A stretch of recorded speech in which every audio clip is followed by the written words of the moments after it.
everyone. Oh ouais, je parle like d'ici. Let's go! Yo, what up? Steve, comment tu vas, mon frère? Ça va bien toi? Ça va bien. Bro, I start up French. You spoke French, my mind went instantly to French. How you doing? I'm good, man. I'm in Tulum. You're in Tulum, Mexico right now? Yeah, look at this. I'm in Tulum.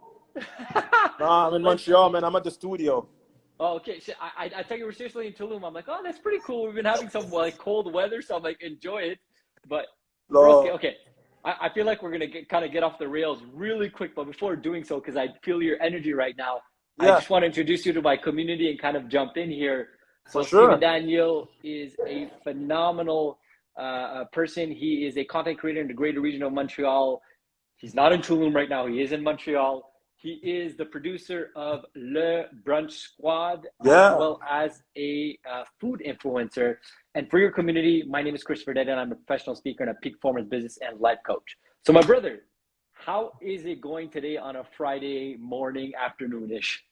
I'm good, man. This morning I woke up a bit tired, but now I feel good. I'm at the studio with my friend Pavel, with Sabiel. We're having a good time. Just living the best life, bro. Yeah, You? I mean, thank you. I'm really enjoying life as well, having a great Friday meetings as usual, and so on and so forth. But I was really looking forward to connecting with you, brother, because we met initially at not Up My Influence. What am I saying?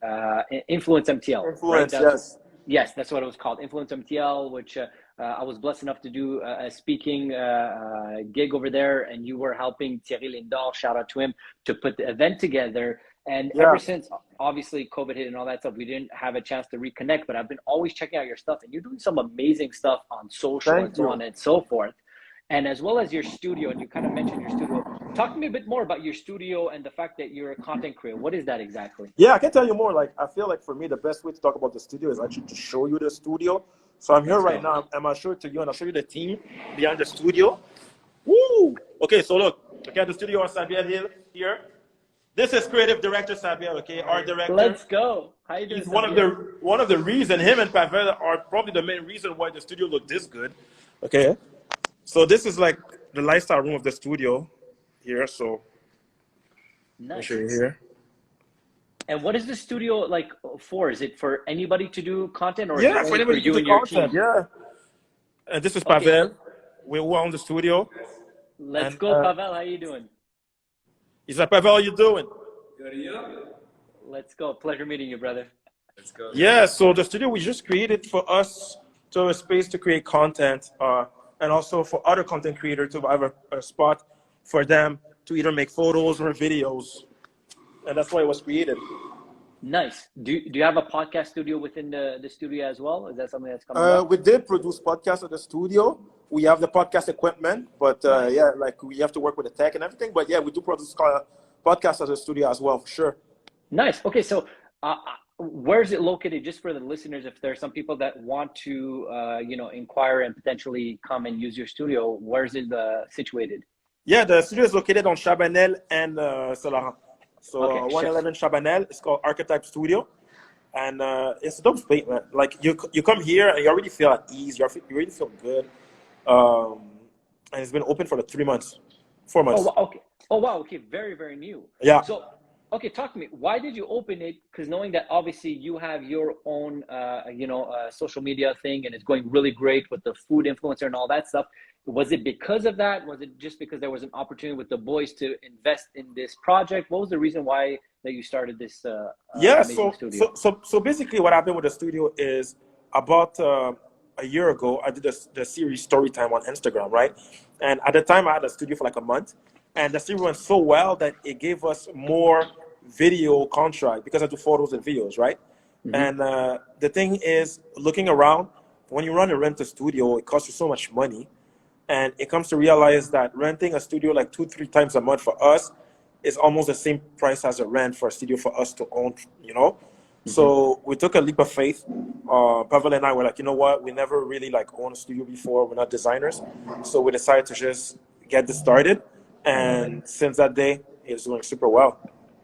I love it, man. That's just the entrepreneurial like structure to look at Yeah, and for be sure. like, hey, if we have this business and we want to go to the next level, you have to have skin in the game and to invest and Exactly. put your your aspect in there, but to really invest in yourself and Pavel to be like, hey, we could actually blow this up. And not only that, create a great environment for Exactly. solopreneurs to come in and just collaborate together, to create together, and really bring that to the forefront.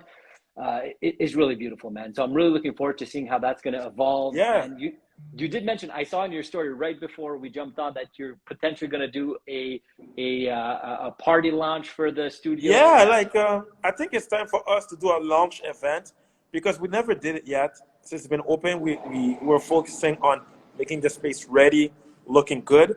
So now we're thinking about it. I don't have any date. I don't know when, but it's something that's gonna happen eventually for sure. Okay, when it happens, let me know. I would love to share it with my community as well. Oh, Get for the sure, most people man. there. So if we could, help you out in that regard, we would love that. Okay, so let's transition into the aspect of you being a food Yeah, influencer. for How does sure. that even start? Like, do you have did you start off being a cook? Like, how does that aspect start? Do you just love going to restaurants? How does this kind of happen in your life? Yeah. So I love going to restaurants. So people that know me, like sometimes I can go to like 6, 7 restaurants in a week, you know. And at the time when I had a day job, I was like, you know what? I feel like I want to quit, but I have to find a way for me to either spend less money or make more money. So in a way for me to spend less money, I was like, let me go into food and start working in restaurants. Is it a content creator? Is it a food critic?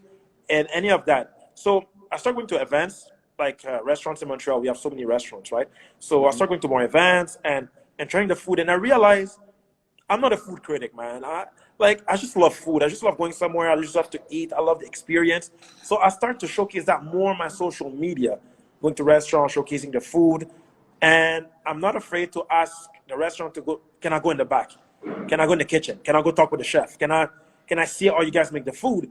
So by doing that, it put me different from a lot of other foodies and food influencers because first of all, I was not afraid to put my face in front of the camera because a lot of foodies in the city, there's Yeah. nothing wrong to that, but they focus on the food, but you don't know who's running the account. So me, I was not afraid to put my face in the forward, but also to be able to go in the back, to be in the kitchen, to talk, to interview different chefs. So I think by doing that over the past 3, 4 years really helped me a lot. Okay, that sounds amazing. And this is what I truly love when it comes to creativeness, is that you're taking one of your passions and you're looking at it, hey, this is my true passion, but how can I make it that it's sustainable for me to live a life with?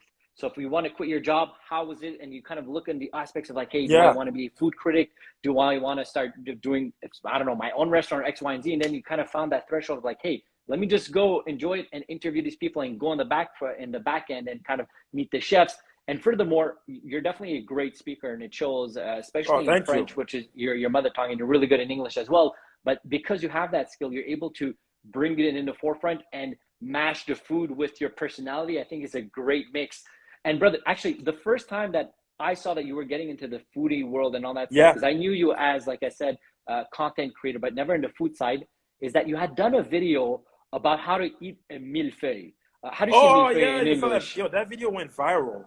I know. So that's when I saw it. So do you know how to, what's a millefeuille in English? Is it millefeuille? Is it called I millefeuille think as it's well? Milfay or maybe Okay. it's So definitely essentially, not 1,000 papers. That's for sure. okay. It's Yeah. definitely not. But that video went viral for sure. That video was crazy because it got featured on like MTL blog in our city, on TikTok too. It got a lot of hundred of thousands of views. Oh, wow. But Okay. So the reason why is because it was so logical, like a millefeuille, which is that specific type of cake. People always cut it from the top, and I do that as well. And then yeah, you're like, nah, fam, you put it on the side, and then you cut it like this, and it doesn't break apart everything, and everything's moosed up perfectly. I'm like, yo, exactly. the second you presented that, I'm like, this dude's a genius. I'm like, Oh either he's man, eating I, like I a won't take the thousand credit for millefeuilles. it because I saw a video somewhere about it. I'm pretty sure. Okay, well, it's So I okay, won't bro. take the full credit, but thank you, thank you, thank you. We stand on shoulders of giants, bro. So I Yeah. appreciate that. So what's the next step with your food blog? Is there other products coming out? Are you going to come up with your own stuff? Is it still like collaborating with brands such as I saw that you've done the collaboration with McDonald's and so many more? Like, where are you seeing with that aspect, and where do you see your growth as a food influencer going in the future? Yeah, for sure. That's actually a very good question. I mean, for me, there's many things I want to do. So first of all, I think one of the first thing I would love to do. Hey, what's up, Alexandria? Let's go. Uh, Yeah. um, one of the first thing I think I would love to do is definitely to do more collaboration. I mean, today I did a collaboration with Gadois, a bread company from Quebec. But I feel like I want to do more and more collaboration, and eventually I would love to bring my foodie aspect of everything more towards the home. So I'm talking about being able to do recipes at home, to be That's able cool. to work with other companies that's everything more home. Because right now I'm all about restaurants. I'm all about the lifestyle of being out and about, but I would love to just create more stuff from home. So that's the first thing. Second thing for me is last year I did a collab, no, 2 years ago, I did a collaboration with Notre Bœuf de Grasse, and it was basically making my own burger, and they added at like the 9 different locations. But Wow. for me, I want to do more of those collaborations where I partner up with a restaurant or I partner up with a product to be able to create a product that reflects more who I am. Yeah, okay, that is fun. I love the idea of obviously, like you said, you're kind of developing that lifestyle of being out and about, but you could also bring it home and do a lot of these amazing recipes from home. So, Yeah, kind of having both of those angles would be very interesting. And as yeah. well, Steve, I wanted to ask you a question because you had mentioned it. Do you have a series that you actually interview the chefs? Do you have like an actual I have on few your Instagram? episodes, but I don't have the official series. It's called Cooking with Steve. So if you go on my Instagram, because I removed it from my YouTube, I do have I think 4 episodes, 3 in Montreal and 1 in Colombia. Okay, yo, because for me, just like as a consumer and as a viewer, I would love to like get more in the minds of how these chefs go about it. Because Yeah. like, listen, I'm a foodie. I could very loosely, I'm gonna say like I like food. Let me just say it like So that. I come you're a from a foodie, bro. Okay, so let me explain why. Like my mom is my mom, so she cooks amazing food from Armenian food and so on and so forth. My father was a chef for the longest time, and my sister, she's a legit foodie. She went to a culinary school and she works at La Sonde, which they make the oasis juices and all that stuff. So she works in a Wow. company that does that stuff. So I'm always around food, okay? And I've always learned about this, and my sister teaches me more on the pairing of how chefs go about pairing certain taste buds with certain types of food. And it's very interesting how chefs go and look at the way that they approach food. It's not like a normal consumer. And to get in their mind, it's like almost an artistry, I That's believe. And true. so that's why I'm like, I just like food for thought. I'm like, if you ever bring that to the No, forefront, that's and especially good. that you're doing some good collabs with some people, I would love to like hear about these top end chefs in that regards. And you did mention that you're always out and about and you're kind of having this like lifestyle. And there's something that you put in the forefront, which I want to know more about and actually want to Yeah. like come and see is your brunch club. Talk to me a Yeah, bit Brunch about that. Squad. What is that exactly? So the Brunch Squad, is something I've created with my friend Katrina. To make a long story short, uh, when I started to be more involved with social media, I was reposting photos for food, from architecture, from lifestyle in Montreal. And I had a page called MTL Breakfast, okay? That page at the time was doing amazing. And then I got approached by a company to be like, hey, Steve, we would love for you to take care of our social media, blah, blah, blah, blah, blah, blah. So I came to them with amazing ideas. I was like, you know what? You should sell like or give mugs for your clients. So when they go home, they have the mugs and they will think about your restaurant all the time. And they're like, oh, we love that idea. And I was like, for me, I'm a different type of creator. I think about the marketing online, but I'm marketing offline. And I was like, you should put the name of your restaurant on the plates.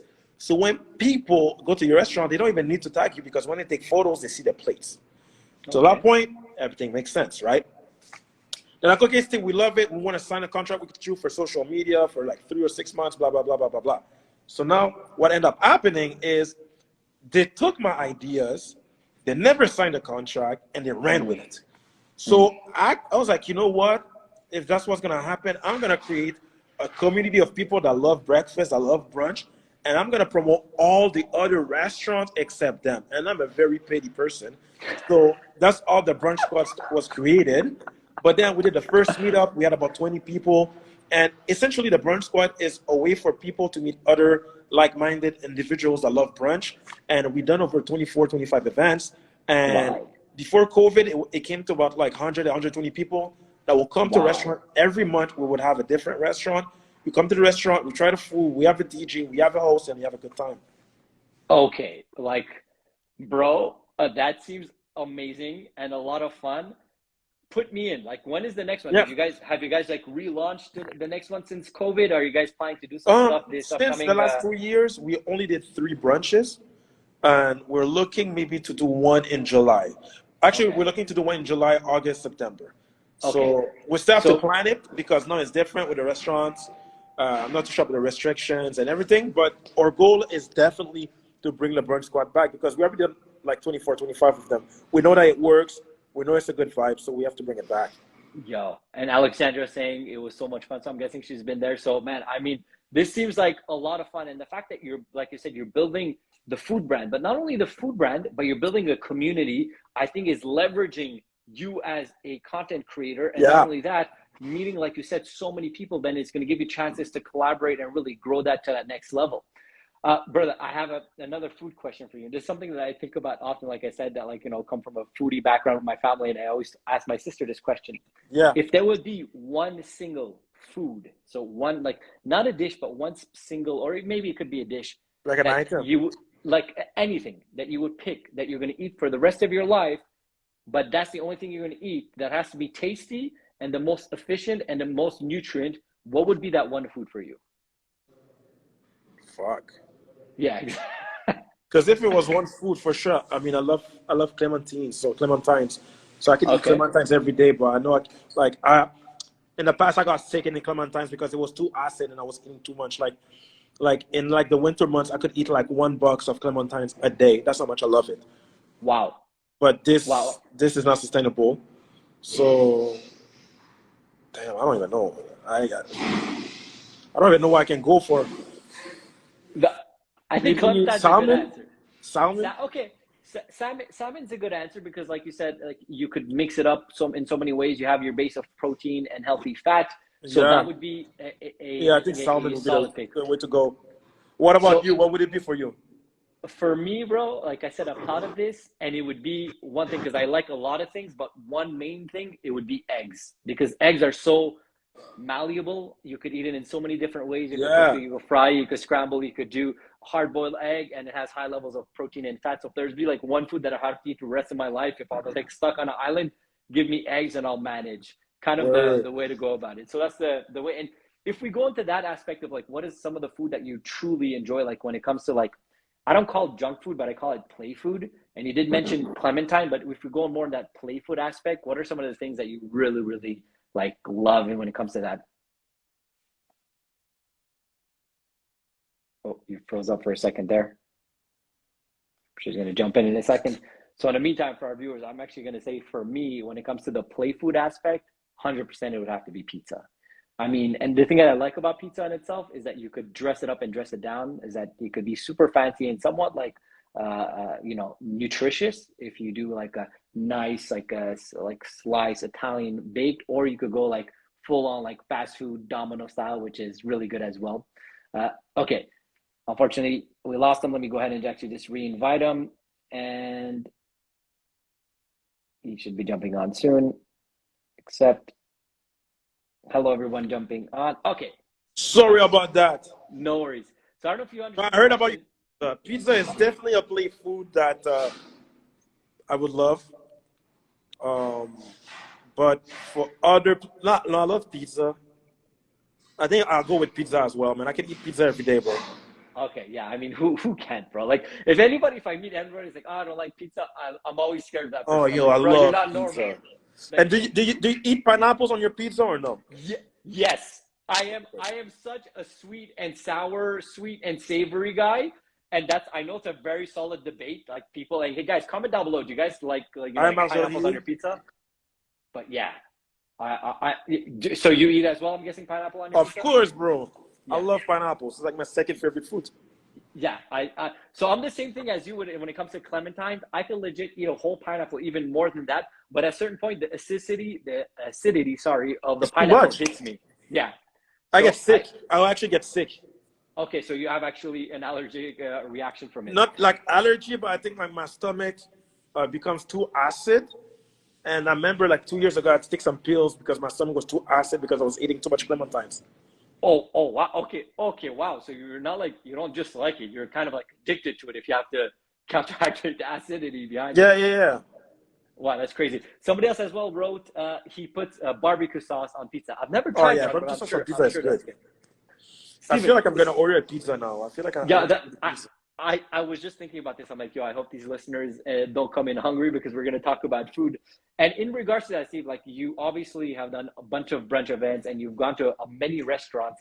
What are some of like the not up and coming restaurants, but the ones that are like qualité prix, the most like underrated, great tasting restaurants in Montreal that maybe we don't know as much that you would kind of mention or allude to or suggest us to go check out?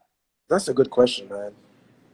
Because recently I moved to Toronto because I just started being a flight attendant. Oh, wow. Okay. So I haven't eaten out too much in Montreal lately, but a good quality. I mean, the taco spots in Montreal, like Taco Victor, Taco Frida, those are good quality price for me, for sure. When tacos like top food.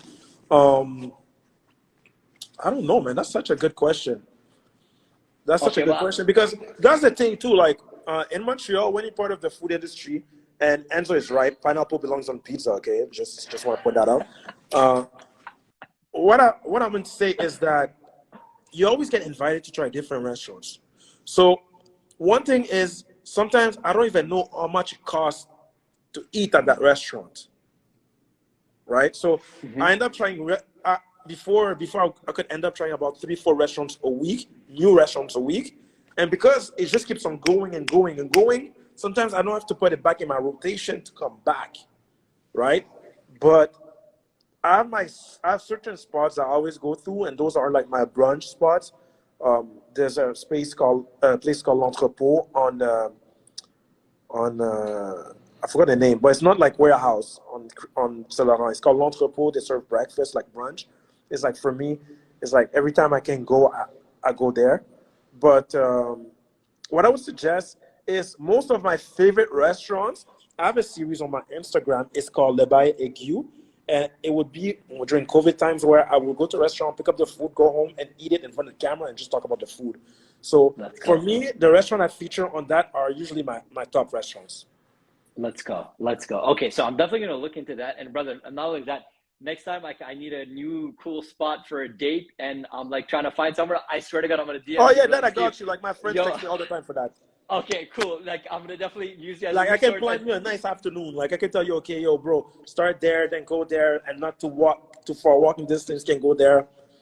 Like, okay, like I think I my love girlfriend that. and I we have a cool date. So for sure, for sure. Okay, I love that. I swear to God, I'm going to take you up on that. Okay, one last thing because I want to ask you in this regards, as I see that our time kind of scrolling down here. I have a solid sweet tooth, okay, and I have to absolutely finish my meals with something sweet because I just this is who I am. So, in regards to the dessert world, the snacks, and so on and so forth, what are some of the things that once again you could tell us that maybe we don't know about? That maybe are a bit more underground. It could be an ice cream joint we don't know about. It could be like something like a Kit Castal that we don't know about. What can you kind of mention in that regards in the great You know region of what? There's a Montreal? restaurant I want to try so bad. I didn't try it yet. It looks so good because I don't have a sweet tooth. I'm a salt person. I need chips. I eat Okay. fries. I need poutine. I eat pizza. Like I eat salt. But there's a place on Park that I don't know if you tried it yet, and you have to let me know.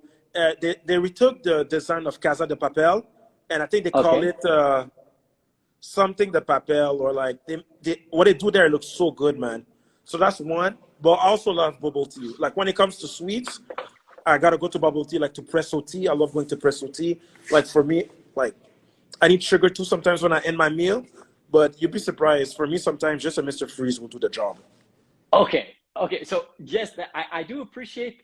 Listen, I love like fine cuisine, but I love those play foods, like you said, that like a freeze, and like there's an appreciation for both.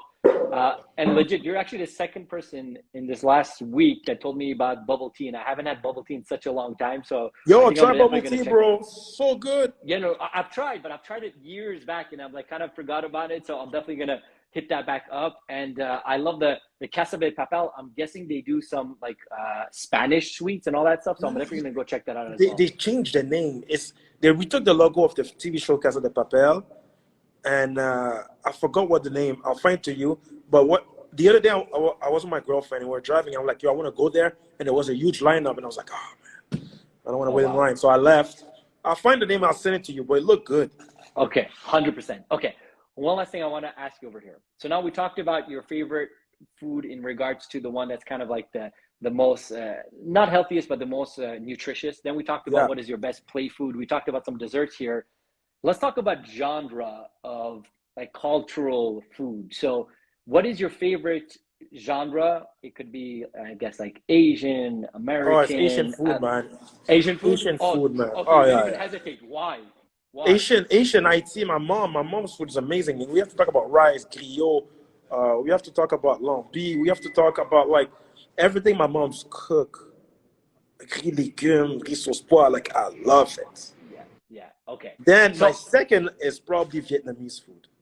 okay, okay. Ramen, ramen. Okay, I'm so on board with the Vietnamese food, 100%. Haitian food, the only one that I know that I swear to God, like I have to, I guess you'll tell me some like real, like local, like style of Haitian food I Yeah. would love to try. But the only thing I've tried in Haitian food is, and correct me if I'm wrong, maybe this is I was gonna say the patties,